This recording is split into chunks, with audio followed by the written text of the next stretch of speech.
A young doctor and a canoness, whom no one knew were carrying on an affair, found themselves at the residence of the city commandant, amongst numerous and respectable company. The lady, young and beautiful, wore on her face, as was fashionable of the time, a small black beauty mark just above the lip, on the right side of the mouth.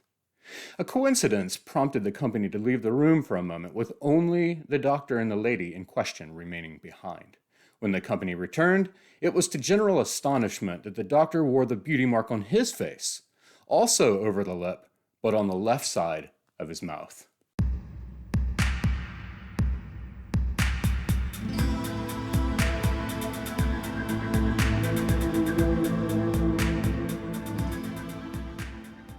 Hey everybody, thank you for watching Leaf by Leaf. Today I'm talking about Anecdotes by Heinrich von Kleist, translated by Matthew Spencer and put out in this beautiful little edition from Sublunary Editions in Seattle, Washington. Sublunary Editions is the publisher who also put out the two stories from Lamborghini that I featured in a video at the beginning of this year. They, along with New Directions, Archipelago, and NYRB, are bringing us all of these 18th and 19th century pieces of global literature in translation for Anglophones to enjoy. And Kleist is just one of a succession that we're getting treated to. Sublunary also tries to restrict it down to smaller works, and so these anecdotes of Kleist were perfect for the job. These anecdotes were taken from a tabloid or print daily called the Berlin Evening Pages, or Berlin Abendblätter, in which Kleist had a large hand as editor and contributor.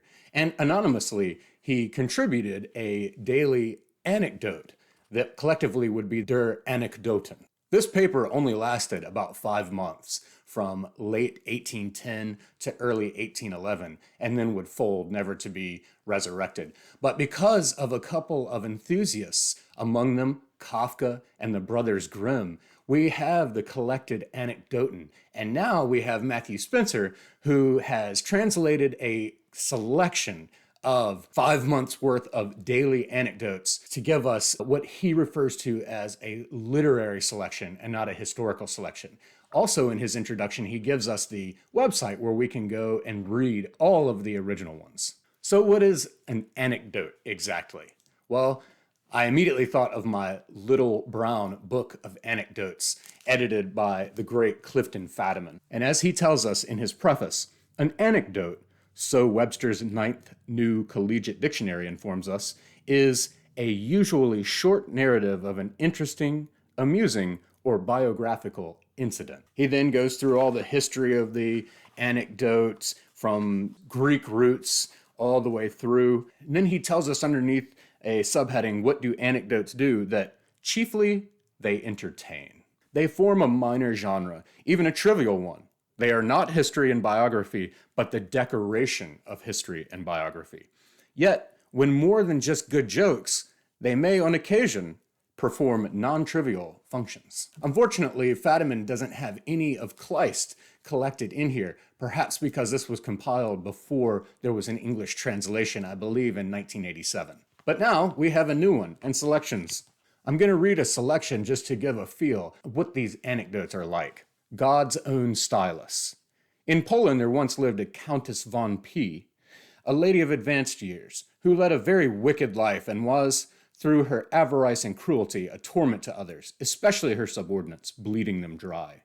This lady, when she died, bequeathed her fortune to a monastery for the absolution of her soul, the monastery erecting, in its own churchyard, a sumptuous tombstone of cast bronze, on which, with much ado, her generosity was commemorated. The next day, lightning struck and melted away the bronze, leaving nothing but a quantity of letters that, when read together, proclaimed the following: "She is judged."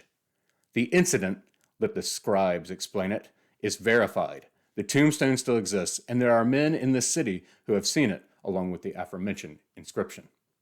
So you can see there are these little pings, as Clifton Fadiman calls them. There are these little pings to our interest. There's an anecdote under the title, Useful Inventions, outline for a cannonball postal system, which made me think about Gravity's Rainbow when that rocket is used to send a message from Katya Borgesius to Pirate Prentice. And then it looks like perhaps in the next day's issue of the tabloid, there's an anecdote under the title, A Letter from a Berliner to the Editors of the Abendblatter. And in this little anecdote, it appears as a letter from a Berlin man to the editors in response to the cannonball idea. And of course, this is all just a ruse because it's all Kleist. There's one anecdote under the title, Anecdote from the Recent War, that is amusing in its own right. But Spencer includes a footnote in here that gives us this quote from Wilhelm Grimm. The anecdotes of Kleist are priceless, very well told and a joy to read. But isn't the one about the drummer who preferred not to present his heart as a target somewhat a shot in the dark?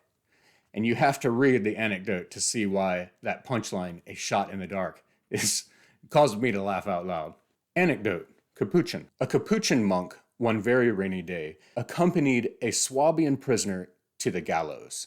Many times the condemned man lamented to heaven that he, in such terrible and unfriendly weather, had to walk so bitter a path. The Capuchin wished to give him Christian comfort and replied, "You scoundrel, how can you complain? You only have to go there, but I, in all this rain, must come back the same way." Anyone who has ever felt how bleak it can be, even on a fine day, to walk back from the scaffold will not find the monk's diatribe so unfeeling. And though I'm reading some that are tongue-in-cheek and playful, or some people might think they're groaners, it's not all just pure amusement or trying to strike a humorous chord. Some of them are actually kind of harrowing. There's one about a mother who tried to protect her children from a rabid dog who's literally tearing the children apart. And in the end, they all die.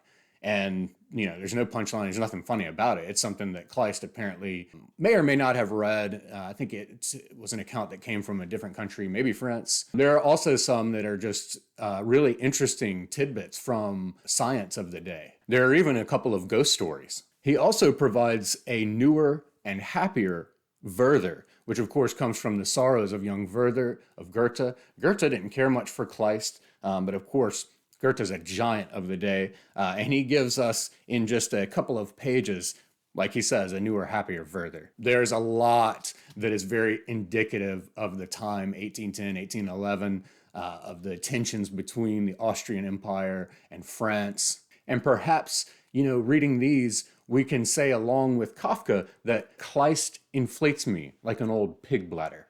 And maybe you'll understand what that actually means. So a big thank you to Sublunary Editions, Kleist, and Matthew Spencer for giving us yet another great object.